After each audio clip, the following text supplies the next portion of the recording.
אם רוצים לשנות את הסטטוס של בן אדם במאגר, אם הוא נקלט כתורם והפך להיות תלמיד, או נקלט בצורה לא נכונה ומוגדר כתלמיד, הוא בעצם רק תורם, יש ללכת לבן אדם, הולכים לתפריט ניהול כללי, כרטסת כללית, ובוחרים את הבן אדם.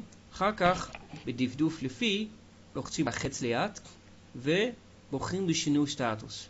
מסמנים תלמיד, אם רוצים להפוך אותו כתלמיד, או אם הוא נקלט לא נכון, כתלמיד ורוצים להפוך אותו שוב לתורם, אז מסירים את ה-V. האם אתה בטוח שבנך רוצה לשנות את הסטטוס? כן. לצאת מהמסך, ואם עוברים לכרטסת תלמידים, רואים שהוא מופיע פה. כמובן, יש לדאוג להוסיף פה סטטוס תלמיד, סיווג תלמיד אם רוצים, ואם תאריך הקליטה הוגדר לא נכון, אפשר לשנות אותו, או אם בכלל לא קיים, מומלץ להוסיף תאריך קליטה.